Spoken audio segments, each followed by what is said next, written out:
Itu aja. Termasuk apa menjelaskan 6 yang Ya pokoknya nanti kita tanya aja, mau tanya apa. Ya. Makanya itu kan audit BPK dan KPK udah pernah minta investigasi, ya kan? Sekarang justru saya pengen tahu KPK mau nanya apa. Orang jelas BPK-nya ngaco begitu kok. Ya. BPK ngaco begitu katanya. Itu pernyataan dari Ahok, Pak Hari Azhar, yang baru saja kita dengarkan bersama. Apa tanggapan BPK dengan pernyataan Gubernur DKI Jakarta ini?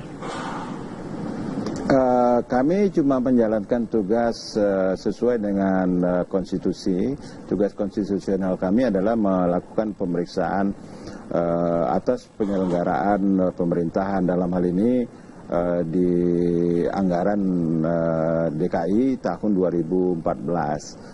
Yang itu sudah kita laporkan di DPRD bulan Juli, dan kemudian bulan Agustus KPK meminta kami untuk melakukan audit investigasi karena ada kecurigaan dan ada indikasi tentang kerugian uang negara 191 miliar di laporan hasil pemeriksaan BPK itu. Nah itu kami kemudian lakukan juga audit investigasi sesuai dengan permintaan KPK itu, dan sudah kami serahkan pada tanggal 7 Desember 2015 yang lalu. Jadi saya katakan berkali-kali, sekarang bolanya bukan lagi di BPK tetapi ada di tangan ranah hukum, yaitu di aparat penegak hukum, dalam hal ini adalah KPK.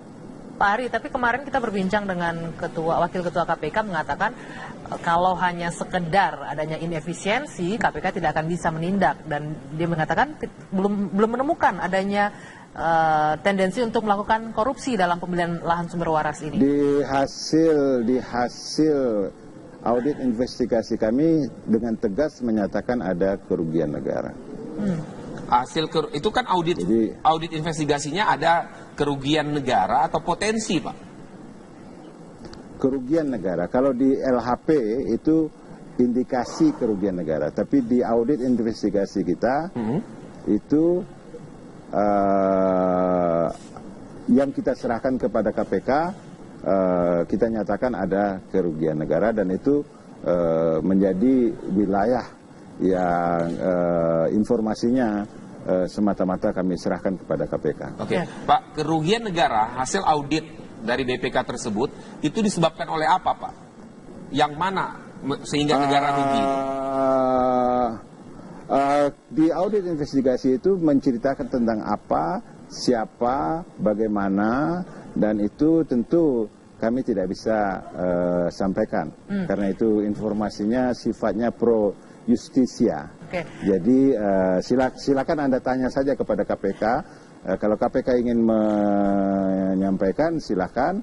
Kami tidak bisa mengintervensi KPK karena wilayah kerja kami masing-masing berbeda sesuai dengan undang-undang. Ya, Pak Ari, tapi kalau kita tangkap dari pimpinan KPK kemarin mengatakan kalau hanya ini ada kemungkinan kesalahan administrasi saja sehingga tidak bisa menjerat Ahok dari kasus pembelian lahan ini. Bagaimana? Saya nggak bisa kasih komentar. Saya nggak bisa kasih komentar. Pak Ari, Anda tanya saja kepada KPK. Ya, Pak Ari, ini kami memiliki catatan di sini, Pak Ari ya. Di sini disebutkan, Pak, kerugian negara itu senilai 191 sekian itu karena soal NJOP, Pak, harga lahan tersebut, Pak, yang menggunakan. Jadi awalnya begini. Itu pemeriksa kami menemukan indikasi tentang transaksi tunai sebesar 755 miliar pada 31 Desember 2014 jam 7 malam, di mana seluruh bank sudah tutup tunai. Tidak pernah terjadi di dalam pemeriksaan hal itu terjadi. Ini tunai jam 7 malam di akhir tahun lagi. Auditor seluruh dunia kalau melihat data itu pasti curiga. Yang itu kemudian kita telusuri, dan sesuai dengan proses metode audit kita lakukan dan kita telusuri, dan itulah yang menyebabkan hasil dari temuan yang kita lakukan. Kita dalami soal Sementara itu, Gubernur DKI Jakarta Basuki Cahayapurnama menyatakan saat pemeriksaan di KPK kemarin, 1 dari 4 orang penyidik KPK mengajukan pertanyaan-pertanyaan yang tidak tepat. Ahok menduga salah satu orang tersebut berasal dari BPKP. Saya bilang sama PT yang kemarin yang audit saya satu, saya nggak mau orang dari BPKP ya. Salam tuh sama salah satu ketua BPK Prof. Edi. Aku udah gituin dia, salam sama beliau. Bilangin, Ahok doain dia umur panjang untuk lihat Ahok jadi presiden. Supaya saya berantas munafik-munafik yang nggak bisa buktikan. Aku gituin. Lalu dia keluar ganti lagi yang lebih baik. Terus udah sore, udah malam muncul lagi dia. Kayaknya lucu banget pertanyaannya. Ini ya dicatat. Pertanyaan sederhana nih. Bukan bocorin BAP, dia tanya. Bapak pernah nggak kepikir, Bapak kan mau beli NJOP. Itu harga terendah urusan negara. Bapak berhak menetapkan NJOP. Kenapa Bapak tidak terlambat menetapkan NJOP? Supaya bisa beli yang barang murah. Bagus toh pertanyaan toh, udah malam ini. Terus saya jawabnya sederhana. Saya pertama nggak pernah kepikir masalah itu. Karena itu sudah kejahatan. Karena tugas saya kan administrasi keadilan sosial loh. Itu kejahatan. Tapi nggak apa-apa. Sekarang kita asumsi aku turutin ide Anda ini. Saya juga belum pernah ngitung ya. Berarti saya nggak bisa cuma neken sumber waras loh. Seluruh yang warna merah ini, seluruh Jakarta Barat yang warna merah nih, aku juga harus turunin loh. Terus kalau turunin, semua orang yang zona merah cepat-cepat bayar dengan harga murah. Jangan-jangan kalau hitungan saya belum pernah hitung ya Pak ya. Jangan-jangan Pemda lebih rugi. Karena PBB-nya semua turun nih. Hanya untuk beli yang sumber waras. Itu jawaban saya pertama Pak. Walaupun ini ide nggak pernah ada di saya ya. Ini ide penjahat ini Pak saya bilang. Kriminal ini. Sebagai pemerintah kalau itu. Terus yang ide kedua, saya kasih tahu Pak. Kalau berhasil saya tekan itu pun anggap lebih untung. Emangnya sumber waras harus jual sama lo? Sekarang swasta beli bangun rumah sakit, bangun palliative care, bikin apartemen, boleh nggak? Boleh. Dan dia beli harga pasar. Emang dia mau jual sama lo? Sekarang aja namanya NJOP mendekati harga pasar, makanya dia mau aja. Dia itu jualnya itu harga pasar loh. Nah sekarang saya tanya, bisa nggak saya menekan sumber waras? Ada lagi pertanyaan yang lucu banget. Bapak tahu nggak HGB sumber waras akan berakhir 2014? Ini kan bahasanya LSM yang DPR di belakang gitu loh. Oh gitu ya. Kalau begitu Republik kita kaya raya Pak. Karena hampir semua pabrik, sertifikat apapun di Indonesia atas nama PT, termasuk sawit semua, tambang semua apapun, itu pakai HGB, HGU. Ada masa selesai. Kalau diterjemahkan selesai ini, kita ambil balik. Kaya kita Pak. Kaya Pak. Itu siapa yang ngajarin kayak gitu Pak? Undang-undangnya Pak, Bapak baca nggak? Aku gituin sama orangnya. Dia kayak orang BPKP. Aku bilang begitu, kemarin di KPK gitu. Ya 4 orang periksa. 3 sih enak aja, 1 keluar masuk. Saya kira orang BPKP saya bilang. Ada bukan BPKP saya bilang. Pemirsa, Gubernur DKI Jakarta Basuki Cahayapurnama diperiksa KPK sebagai saksi dalam kasus dugaan korupsi pembelian lahan rumah sakit Sumber Waras. Bagaimana hasil pemeriksaan hingga saat ini? Kita bergabung dengan Rifai Pamone langsung dari gedung KPK Jakarta. Rifai, bagaimana progres pemeriksaan Ahok di KPK saat ini? Hingga saat ini, Rory Asyari, Komisi Pemberantasan Korupsi masih terus memeriksa Gubernur DKI Jakarta Basuki Cahayapurnama sebagai saksi dalam kasus dugaan korupsi pengadaan lahan di area Rumah Sakit Sumber Waras. Dan apabila kita mengkalkulasi hingga petang hari ini, tentunya lebih dari 8 jam pemeriksaan tersebut masih berlangsung di ruang utama dari Komisi Pemberantasan Korupsi. Kami ingin sedikit menunjukkan ada beberapa peristiwa saat ini yang terjadi. Rekan-rekan awak media mengarah menuju ke bagian halaman samping dari gedung Komisi Pemberantasan Korupsi. Kami belum mengetahui pasti, Rory, apakah ini terkait dengan pemeriksaan yang dilakukan oleh KPK terhadap Ahok atau Basuki Cahayapurnama, Gubernur DKI Jakarta, sebagai saksi hari ini. Namun faktanya adalah Basuki Cahayapurnama belum keluar dari ruang lama gedung KPK, dan beberapa hal tentunya yang sangat ingin diketahui oleh publik tentang apa saja yang menjadi materi utama dari pemeriksaan tentunya hanya penyidik dari Komisi Pemberantasan Korupsi ataupun Komisioner KPK dan juga tentunya Basuki Cahayapurnama sebagai saksi yang paling mengetahui. Kita masih menunggu. Namun dari prediksi utama seluruh pengamat yang juga sempat hadir di sini dan juga beberapa rekan-rekan media senior yang kami kumpulkan datanya yang telah mengikuti seluruh kasus atau wacana atau perkembangan dari kasus dugaan korupsi sumber waras ini mengatakan bahwa ada 3 hal setidaknya yang akan dipertanyakan oleh Komisi Pemberantasan Korupsi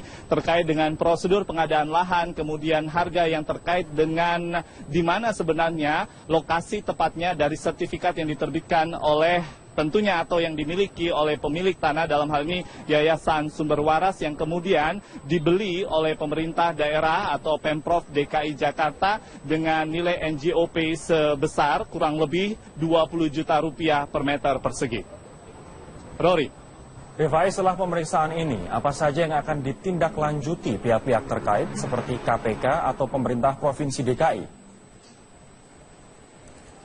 Tentunya dari pemeriksaan Basuki Cahayapurnama hari ini sebagai saksi dalam kasus dugaan korupsi lahan di Rumah Sakit Sumber Waras, banyak pihak yang berharap agar bisa membuka sejelas-jelasnya terkait apakah benar ada korupsi dalam pengadaan lahan untuk kepentingan umum di area Rumah Sakit Sumber Waras. Banyak yang menyatakan bahwa keterbukaan atau transparansi dari seluruh proses pemeriksaan hari ini akan benar-benar membuka siapakah sebenarnya yang benar-benar bersalah apabila benar ada kerugian negara yang disebut-sebut sebesar 191,3 miliar rupiah.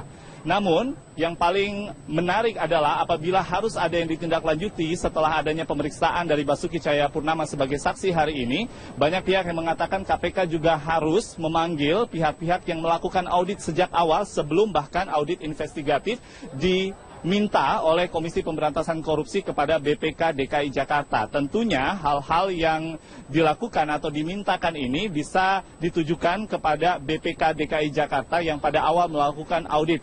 Pertanyaan kepada BPK DKI Jakarta sejak awal tentunya oleh KPK bisa ditanyakan mengapa BPK DKI Jakarta melakukan audit tanpa adanya koordinasi dengan penegak hukum ataukah pemerintah dalam hal ini untuk pengadaan lahan kepentingan umum dari Rumah Sakit Sumber Waras. Apabila kita melihat dari segi prosedur saja, hal-hal yang dituduhkan oleh BPK DKI Jakarta kepada Pemprov DKI adalah adanya kesalahan prosedur untuk peraturan Presiden di pasal 2, 5, dan 6 Peraturan Presiden nomor 71 tahun 2012 yang mengatakan tanah seluas lebih dari 1 hektar harus dilakukan lelang dan juga sejumlah analisa terkait dampak lingkungan dan beberapa analisa lainnya. Namun sedianya BPK DKI Jakarta tidak melihat bahwa ada peraturan presiden yang terbaru yaitu nomor 40 tahun 2014 Rory yang mengamanatkan bahwa luasan lahan untuk pengadaan sebuah proyek kepentingan umum di bawah 5 hektar sedianya ini bisa diberlakukan untuk efektivitas dan efisiensi.